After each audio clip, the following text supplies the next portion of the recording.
Así es, amigos. Muy buenas tardes a todos. Mi nombre es Heidi Yolanda Pérez Hugo. Nos encontramos una vez más exponiendo en esta ocasión el tema de la realización del ampero. Metodologías, cuáles son sus ventajas y desventajas y cuál es el mejor apropiado para su uso. En esta ocasión estamos exponiendo en el módulo de sistemas de unidades de medidas a cargo del maestro Rubén Neris, en la especialidad en gestión del Sistema Dominicano para la Calidad, SIDOCAL. Iniciamos primero ya definiendo el método del efecto Josephson-Hall, cuántico, ley de Ohm, el método de la bomba de electrones, describir en qué consiste cada uno, sus ventajas, desventajas, cuál resulta mejor para su uso previsto y cuál es el más utilizado.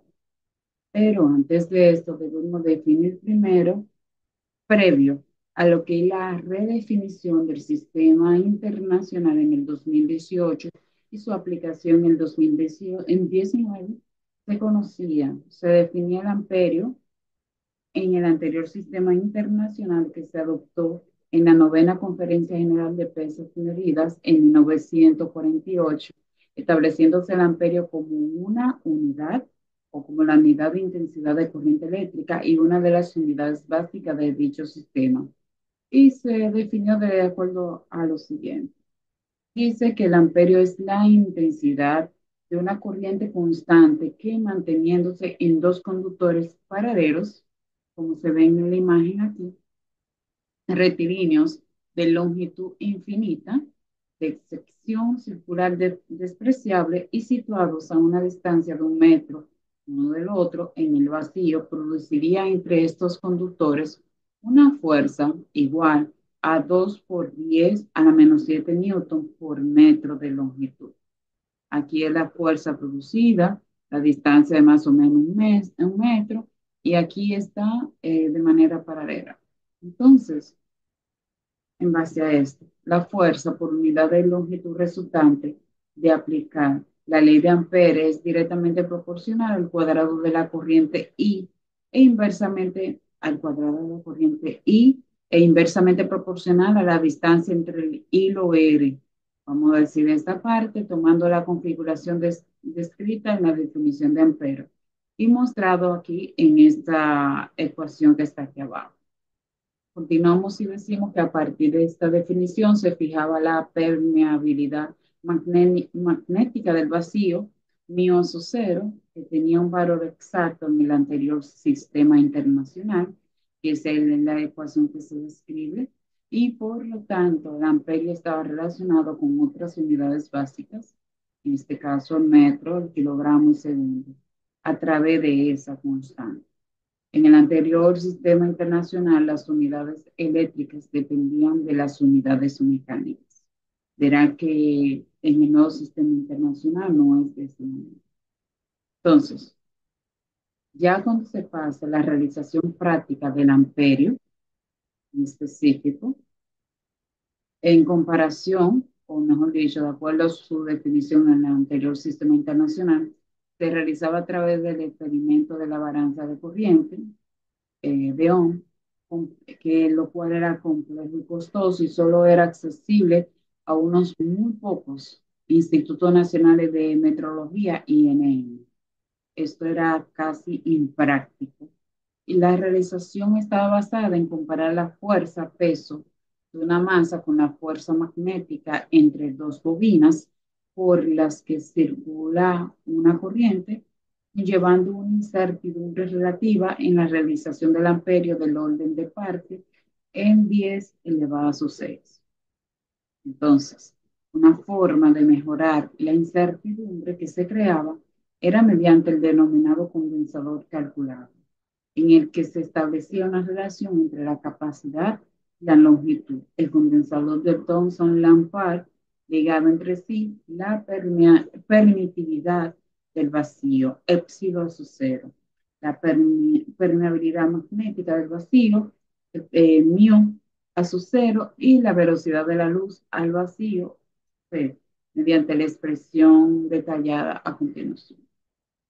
Ahora, se pasa a lo que es la segunda mitad del siglo XX, Con el descubrimiento de Josephson, vamos a decir, se descubren en la mitad del siglo XX dos efectos cuánticos. Primero, está el de Hahn cuántico y Josephson, y comenzó un nuevo capítulo en la metrología eléctrica. Las técnicas conocidas hasta ese momento para la realización de la unidad eléctrica, de acuerdo con su definición en el anterior sistema internacional, pasaron a un segundo plano. Con el descubrimiento de estos dos efectos, tanto el de Hahn cuántico como el de Josephson, cada uno de sus descubridores ganaron el premio Nobel. Por una parte, Brian Josephson predijo teóricamente en 1962 una serie de efectos que llevan su nombre y por lo que fue galardonado con el premio Nobel. Estos efectos se producían entre superconductores débilmente acoplados que constituyen la unión de Josephson. Al irradiar una unión Josephson con una señal de muy alta frecuencia, se produce una diferencia de tensión entre los dos superconductores dada por la siguiente expresión detallada. Ahora, el segundo efecto cuántico, que es el efecto Hahn cuántico, observado experimentalmente en 1980 por Klaus von Klinsing y el que le valió la obtención también un premio Nobel en física. Este efecto se produce en muestras semiconductoras bidimensionales y esta es al situar la muestra a temperaturas muy bajas, en torno a 1,4 Kelvin, y en campos magnéticos elevados del orden de algunos Tesla, más o menos 10 Tesla, y aplicar una corriente, aparece una tensión transversal a la corriente aplicada conocida como tensión de Hall. Ahora, vamos a ir ya a lo más conciso. El método Este método, tanto el método de efecto Josephson-Hahn cuántico y la ley de Hahn, utiliza los dos efectos cuánticos fundamentales, el de Josephson y el de Hahn cuántico. El de Josephson relaciona la tensión con la frecuencia de la radiación aplicada, lo que permite generar voltajes muy precisos, y el de Hahn cuántico permite definir una resistencia estándar precisa y basada en constantes universales. Estos efectos combinados permiten medir corrientes con gran precisión al aplicar la ley de Ohm. Entonces, ¿cuáles son las ventajas y desventajas en cada una? ¿Cuál es la ventaja? Alta precisión en la medición de corriente gracias a los efectos cuánticos, basado en la constante física universal, lo que garantiza reproducibilidad. Desventaja de este efecto es el equipamiento especializado y costoso, como dispositivos superconductores y condiciones de laboratorio controladas, temperaturas muy bajas, como ya se había mencionado anteriormente. No es una técnica directa para medir el amperio, requiere de voltaje y la resistencia estándares para calcular la corriente.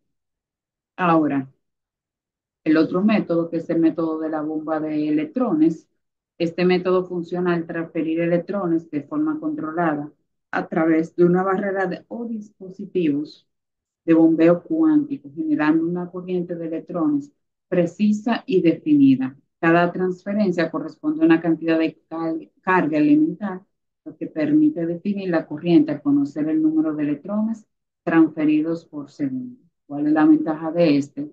La ventaja es la medición directa del amperio, mientras que el otro método se medía de manera indirecta el amperio a través del voltaje y una resistencia. En este se mide de manera directa sin depender de otros estándares, a diferencia del anterior, ya que se basa en la cantidad fundamental de carga del electrón. Potencial de miniaturización y de implementación de tecnologías de estado sólido, pero la desventaja en esto, una de ellas es la tecnología en desarrollo, por lo que aún enfrenta desafíos prácticos en términos de precisión y estabilidad a niveles de corrientes altos. Y otra es que es menos exacta y confiable en comparación con el método Josephson-Hall, especialmente para altas corrientes. Ahora, vamos a hablar de la redefinición del amperio después del 2018 y su aplicación adoptada en el 2019. Se basa en constantes fundamentales de la naturaleza, lo que garantiza una mayor precisión y estabilidad. Específicamente, el amperio se define ahora en términos de la carga elemental del electrón y la constante de Planck, siendo su definición la siguiente. Vincula el amperio a la carga elemental del electrón, que es la carga eléctrica de un electrón, y el amperio es igual a un columbio por segundo.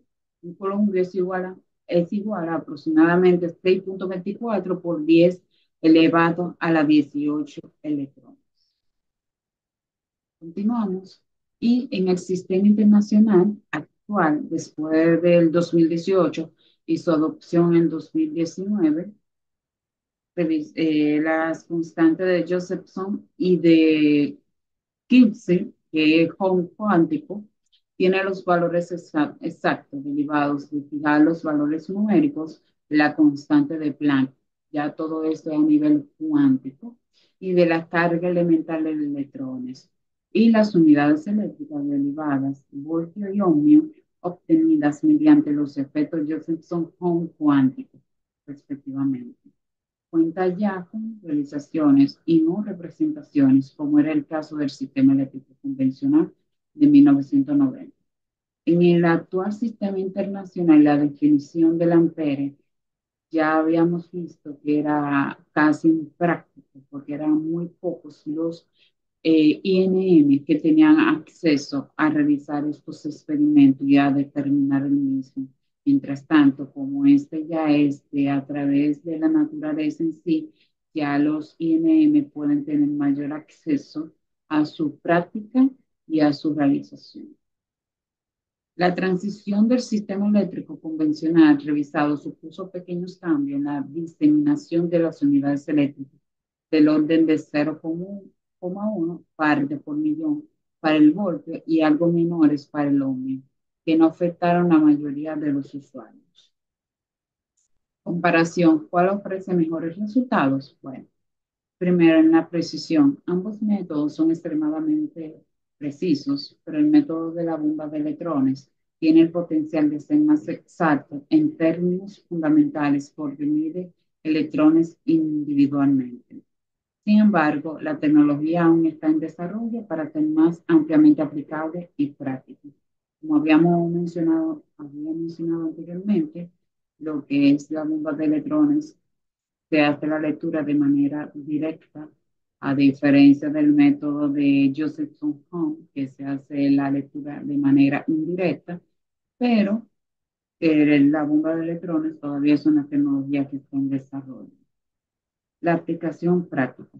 El método del efecto Josephson-Home cuántico es más comúnmente utilizado en la actualidad, ya que está más desarrollado y es más fácil de implementar en laboratorios de metrología. Además, tiene un historial más largo de uso en la definición del amperio. ¿Cuál es el más utilizado? Por lo antes dicho, el método basado del efecto Josephson cuántico es el más utilizado actualmente debido a su mayor desarrollo tecnológico y facilidad de uso de los estándares internacionales de medidas. Y hasta aquí mi parte. Muchísimas gracias por su atención. Que pasen excelente noche. Gracias.